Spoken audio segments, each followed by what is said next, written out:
Hello students, BSc BEd second year की next class में आप लोगों का स्वागत है।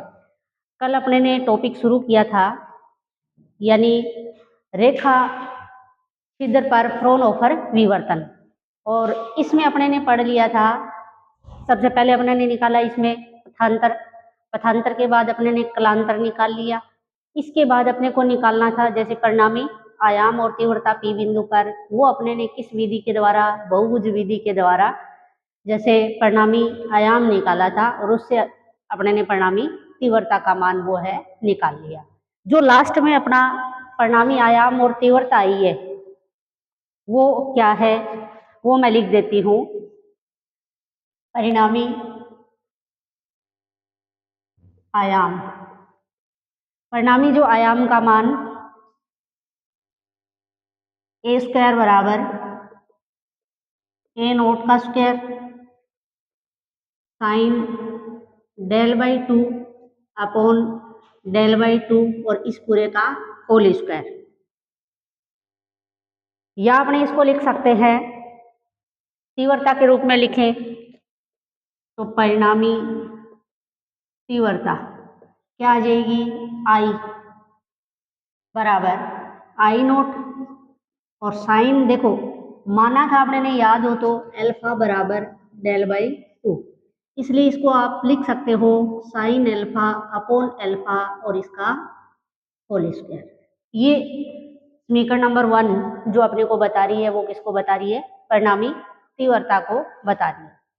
नेक्स्ट अपने बात करेंगे, यानी इसके अलग अलग केस पढ़ेंगे। जैसे पी बिंदु पर क्या बनेगा, यानी तीव्रता कम होगी या ज्यादा होगी, निम्निष्ठ होगा या फिर उच्चिष्ट होगा। तो यानी सेंटर के ऊपर अगर आपने देखे, क्योंकि सेंटर पर बात अपने थीटा की करें तो थीटा का मान क्या होगा, पर्दे के केंद्र के यानी पर्दे के पी बिंदु पर थीटा होगा 0। तो फर्स्ट केस अपना इसका केस फर्स्ट, पर्दे के केंद्र पर थीटा इक्वल टू 0। जब थीटा बराबर 0 है तो आपने ने ये भी पढ़ा था कि डेल कलांतर का मान विवर्तित जो कोण है उसके ऊपर डिपेंड करता है, थीटा पर डिपेंड करता है। जब थीटा 0 होगा तो डेल का मान भी किसके बराबर होगा, 0 के। ये रिलेशन देखो आपने ने निकाला है क्या, कलांतर डेल बराबर 2 पाई अपॉन लेमडा इंटू पथांतर ई साइन थीटा। तो यहां से आपको पता चल रहा है कि ये थीटा और डेल, भाई थीटा जब 0 होगा तो डेल का मान भी क्या आएगा, क्योंकि साइन 0 0 हो जाएगा तो डेल भी क्या आ जाएगा, 0। तो पर्दे के केंद्र की अगर अपने बात करें तो थीटा 0 हो तो डेल भी क्या आ जाएगा, 0 के बराबर। डेल अगर 0 के बराबर होगा तो यहाँ पर अपने पास समीकरण नंबर 1 में देखो इस प्रकार से लिखा है साइन अल्फा अपॉन अल्फा।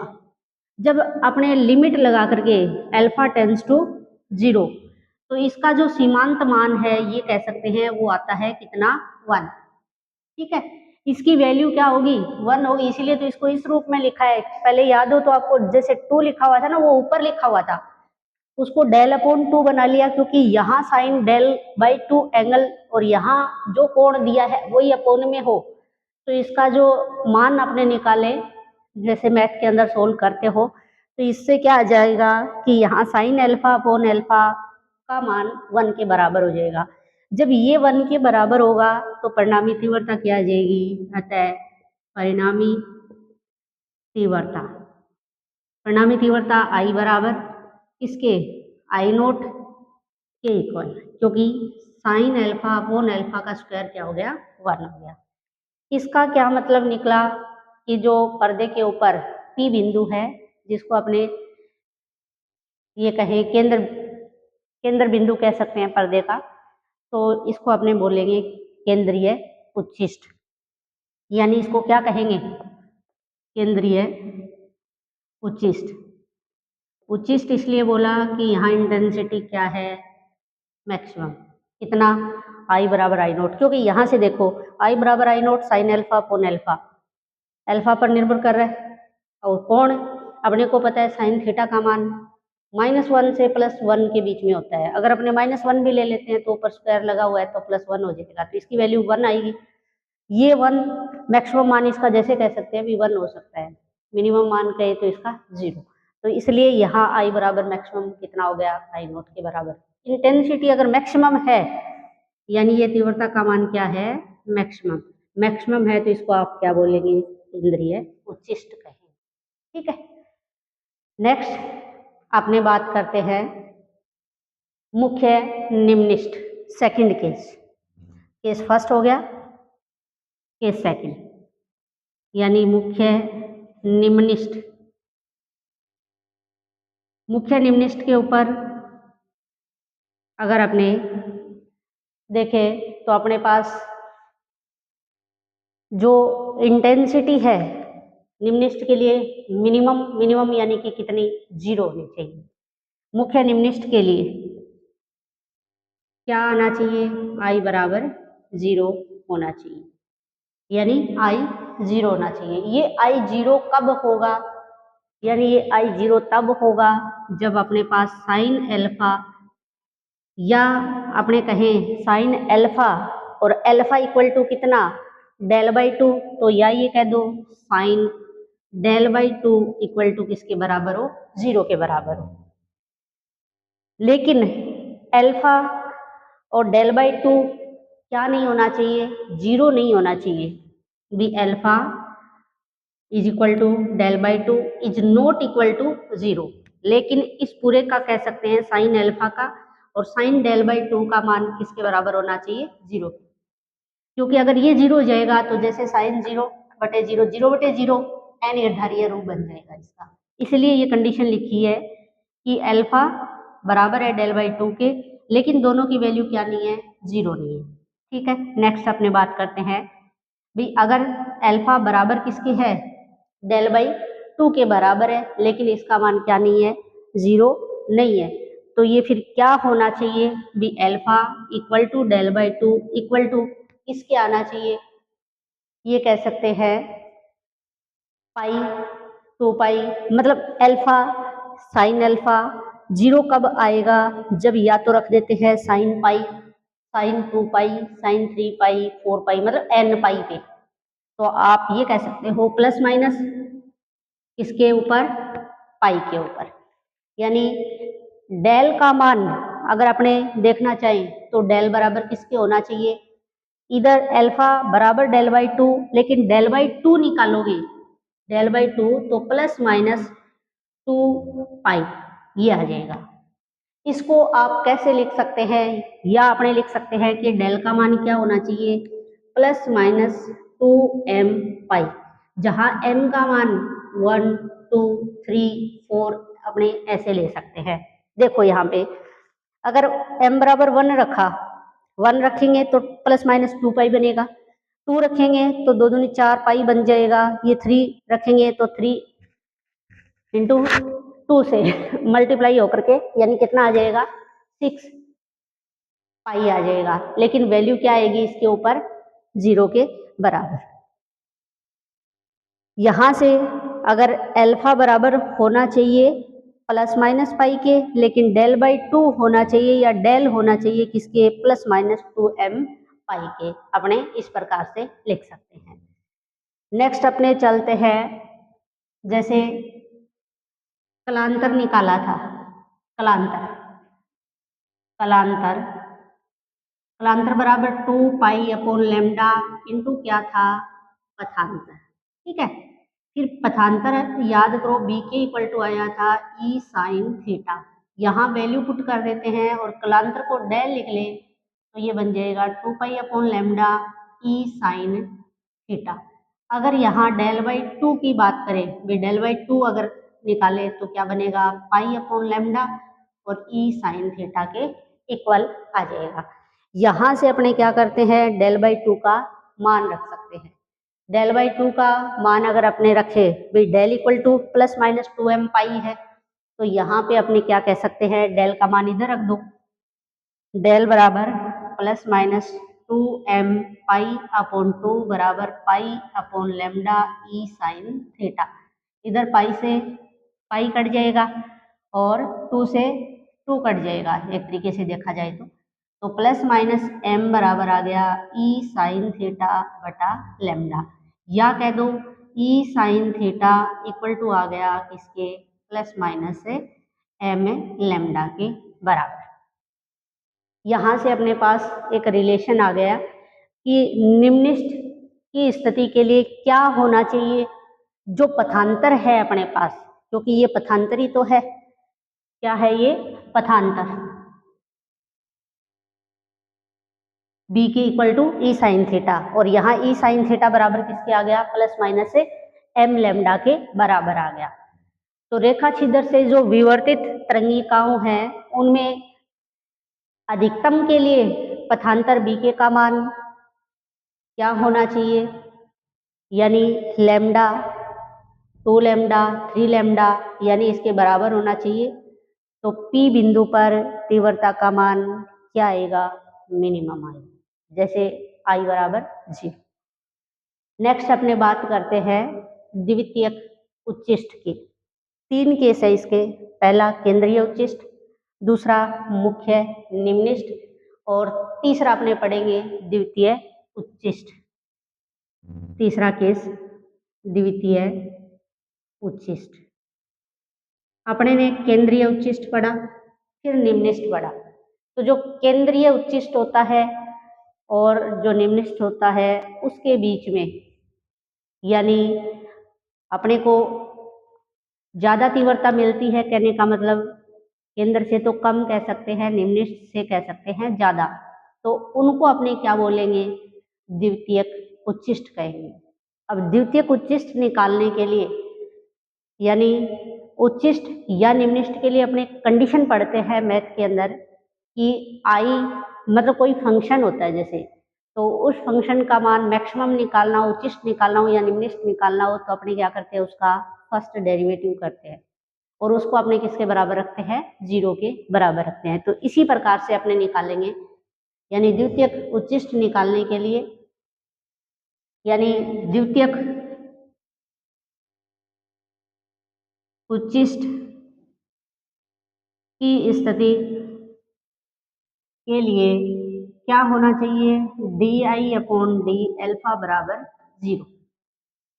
आई का मान है अपने पास, ये रहा इक्वेशन नंबर 1 में। समीकरण नंबर 1 का अल्फा के सापेक्ष अवकलन करने पर कर दो d बटा डी एल्फा आई नोट, इसको लिखेंगे साइन स्क्वायर एल्फा, और देखो एल्फा को ऐसे लिख सकते हैं भी, एल्फा स्क्वायर नीचे आएगा, ऊपर लेके जाएंगे तो एल्फा की पावर -2 बन जाएगी।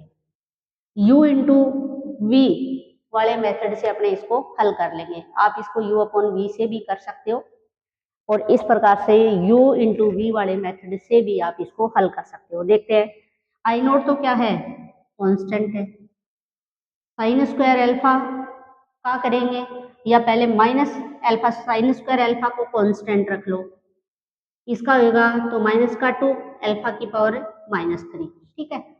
फिर किसका करना है, प्लस एल्फा की पावर -2 कांस्टेंट रखो, आई नोट अपने ने बाहर ले रखा है, साइन स्क्वायर एल्फा का करेंगे तो ये बन जाएगा, यानी 2 साइन एल्फा, और ये आ जाएगा कोस एल्फा, ठीक है, बराबर 0। इसमें से जो कॉमन आ रहा है उसको अपने कॉमन ले लेते हैं, इसको देख लेते हैं कितना अपने हल कर सकते हैं। इधर अपने पास कॉमन आएगा एल्फा की पावर, देखो ऐसे लिखें इसको, आई नोट साइन, इसको -2, जो प्लस वाली टर्म है उसको पहले लिख लो, 2 sine alpha cos alpha upon आ जाएगा एल्फा का स्क्वायर, माइनस इस माइनस की वजह से माइनस, ये आएगा 2 साइन स्क्वायर अल्फा अपॉन लिख सकते हैं अल्फा की पावर -3 है, ऊपर अपॉन में लिखेंगे तो +3 बराबर क्या बन जाएगा, 0। कॉमन ले पड़े तो I naught sine alpha upon alpha square, इधर क्या बच गया, ये बच गया अपने पास 2 कोस एल्फा माइनस 2 भी बाहर ले सकते हैं तो ये आ जाएगा कोस एल्फा माइनस साइन एल्फा। एक मिनट,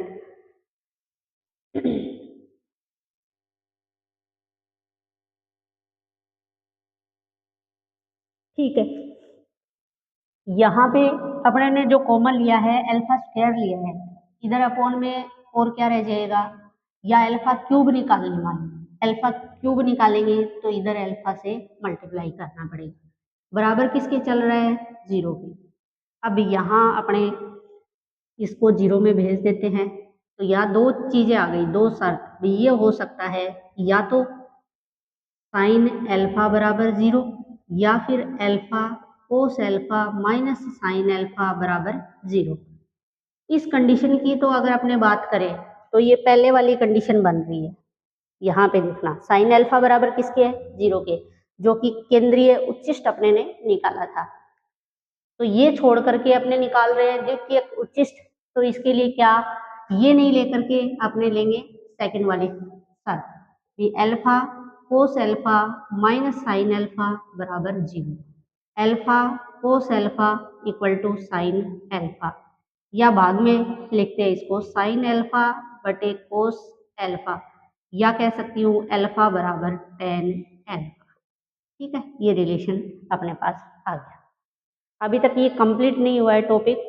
जैसे अपने पास एक इक्वेशन आ गई जो लास्ट वाली एल्फा बराबर क्या है, 10 एल्फा, यानी इसका अगर अपने ग्राफ बनाना चाहिए एल्फा बराबर 10 एल्फा, इसको जब हल करेंगे तो हल करने के लिए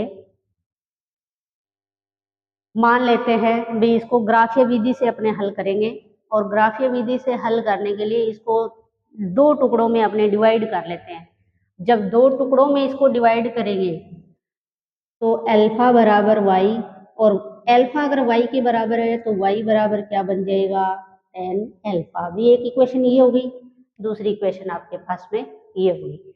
जब इनका आप ग्राफ बनाओगे तो ग्राफ किस प्रकार का आएगा, ये ग्राफ पढ़ने से पहले वापस इसको एक बार रिपीट कर देते हैं।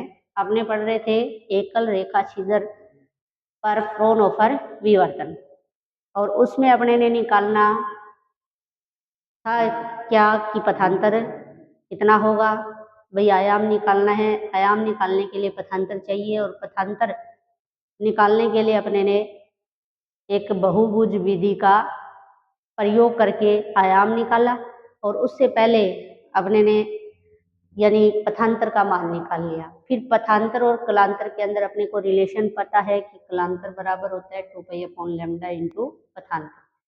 पथांतर अपने पास आ गया था बी के, जो पीछे की क्लास में अपने पढ़ चुके हैं, ई साइन थीटा के बराबर। नेक्स्ट अपने ने बहुभुज विधि के द्वारा आयाम निकाला, और आयाम का जो मान है वो परिणामी आयाम ए स्क्वायर बराबर आया A naught square sine del by 2 upon del by 2 का स्क्वायर है। अगर अपने आयाम से तीव्रता निकालते हैं तो आपको पता है कि तीव्रता क्या होती है, आयाम के वर्ग के समानुपाती, इसलिए ए का स्क्वायर को अपने ने आई लिखा, आई नोट स्क्वायर को अपने ने आई नोट लिखा, और यहाँ मान के चले हैं कि ये डेल बाई टू बार बार अपने को नहीं लिखना पड़े, तो इसको डेल बाई 2 को क्या लिख लिया, एल्फा बाई एल्फा, इसलिए ये बन गया साइन एल्फा अपॉन एल्फा, और इस पूरे का होल स्क्वायर बना दिया। नेक्स्ट अपने इसमें 3 केस पढ़ेंगे, जैसे पहला केंद्रीय उच्चिष्ट का, दूसरा मुख्य निम्निष्ठ, और तीसरा केस आ जाएगा द्वितीय उच्चिष्ट।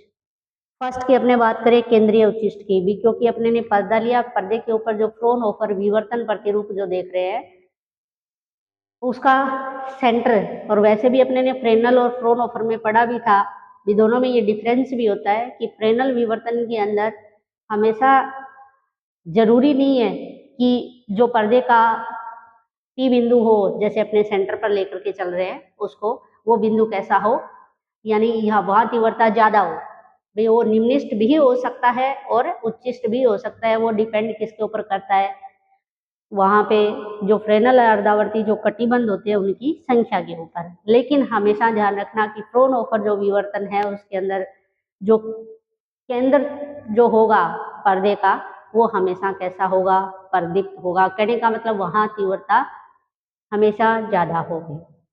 बात अपने उसी की कर रहे हैं, केंद्रीय उच्चिष्ट की। तो केंद्र के ऊपर अगर अपने बात करें तो यहाँ पर अगर आयाम और तीव्रता देखें तो किसके ऊपर डिपेंड कर रहे हैं, अल्फा के ऊपर। लेकिन अल्फा किसके ऊपर निर्भर कर रहा है, भी अल्फा है वो डेल पर कर रहा है, लेकिन डेल किसके ऊपर कर रहा है, डेल थीटा के ऊपर। केंद्र के लिए कंडीशन रखेंगे कि थीटा क्या होगा, 0। थीटा जब 0 होगा तो डेल भी किसके बराबर होगा, 0 के बराबर होगा। अगर थीटा बराबर 0 और डेल बराबर 0 रख देते हैं तो समीकरण नंबर 1 से अपने पास तीव्रता क्या बन जाएगी। यहाँ थोड़ा ये ध्यान रखना, आप कहीं ये सीधा मत कर देना कि भाई यहाँ लिखा है डेल बराबर 0, भाई यहाँ थीटा बराबर क्या है, 0। अगर डेल बराबर 0 है तो अल्फा बराबर भी 0 हो गया, तो 0/0 मतलब ये अनिर्धारीय रूप आ गया इसका। अपने क्या करते हैं, भी लिमिट लगा करके इसको सोल्व करते हैं तो इसकी जो वैल्यू आएगी, भी यहाँ कोण और यहाँ वाला जो एंगल बराबर हो तो उस कंडीशन में इसका जो मान होता है वो किसके बराबर, 1 के बराबर होता है। इसीलिए ये लिखा है कि जैसे लिमिट लगी हो अल्फा टेंड्स टू 0 तो साइन अल्फा अपॉन अल्फा बराबर किसके आएगा, 1 के बराबर आएगा। ठीक है, इस कंडीशन में इसका मान अगर 1 हो गया तो आई बराबर किसके हो गया, पाई नॉट के। ये आ गई परिणामी तीव्रता कहाँ पर, पर्दे के केंद्र P पर। और वहां तीव्रता क्या आई है, मैक्सिमम के बराबर। इसलिए वो केंद्र बिंदु हमेशा कैसा होगा, प्रदीप्त होगा, या फिर वहां हमेशा तीव्रता उच्चिष्ट ही होगी। नेक्स्ट अपने बात करते हैं मुख्य निम्निष्ठ की। तो निम्निष्ठ के लिए आपको पता है कि इंटेंसिटी क्या होनी चाहिए, 0। 0 होने के लिए इक्वेशन नंबर 1 देखो क्या होनी चाहिए, बी आई 0 हो। ये तो 0 है नहीं तो किसका मान, साइन अल्फा अपॉन अल्फा। भाई अगर साइन अल्फा 0 हो जाता है तो आई का मान 0 हो जाएगा।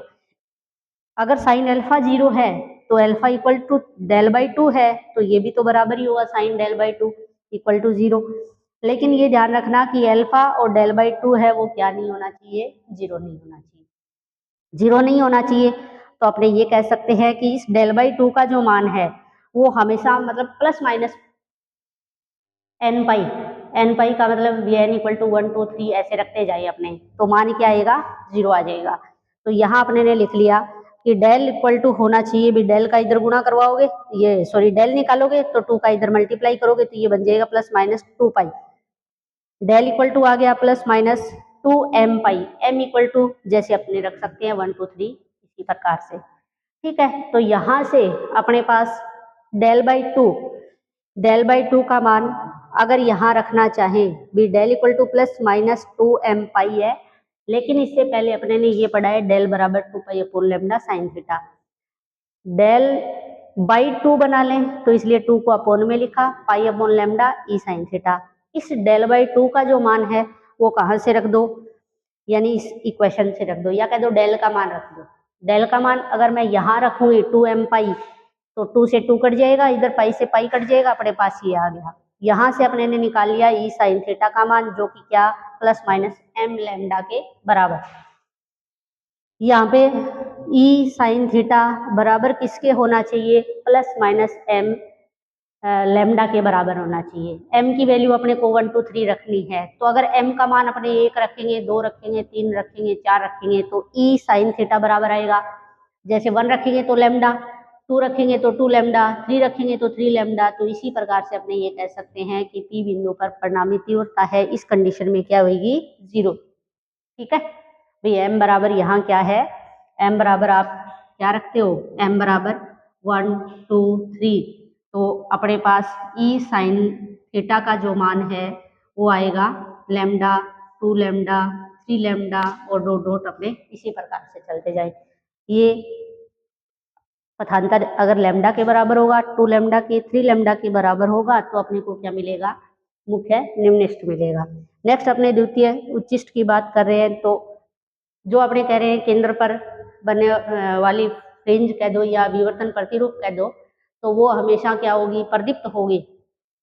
उस प्रदीप्त के और मुख्य निम्निष्ठ के बीच में एक क्या बनेगी, द्वितीय उच्चिष्ट बनेगी।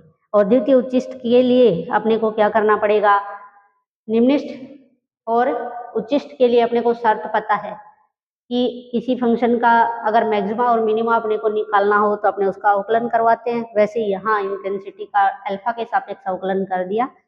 अवकलन करेंगे इक्वेशन नंबर 1 का बराबर 0 रख करके चलेंगे। इसको सोल्व किया तो अपने पास ये दो शर्तें आई है, साइन अल्फा बराबर 0 और एक ये alpha cos alpha minus sine alpha बराबर 0। ये तो अगर लेके चले तो ये केंद्रीय उच्चिष्ट वाली बन जाएगी जो अपने पहले पढ़ चुके हैं। इसके लिए द्वितीयक उच्चिष्ट के लिए क्या होना चाहिए, फिर ये इक्वल टू 0 होना चाहिए, तो अपने ने ये लिया। ये यहाँ से निकाल लेते हैं तो अल्फा साइन कोस अल्फा बराबर साइन अल्फा, और अल्फा निकालेंगे तो साइन अल्फा बटे कोस अल्फा और साइन बटे कोस टेन बन गया, तो अल्फा बराबर टेन अल्फा। इसको हल करने के लिए अपने ग्राफीय विधि का यूज करेंगे। तो मान लिया कि अल्फा बराबर किसके, y के, अल्फा अगर y के बराबर है तो y बराबर क्या हो जाएगा, टेन अल्फा। अपने पास दो इक्वेशन आ गई, इनका अपने क्या करेंगे, ग्राफ बनाएंगे और इसका बाकी का जो यानी निकालने का तरीका है द्वितीयक उच्चिष्ट, तो वो अपने कल के क्लास के अंदर पढ़ेंगे। आज की क्लास के अंदर इतना ही। थैंक यू क्लास देखने के लिए।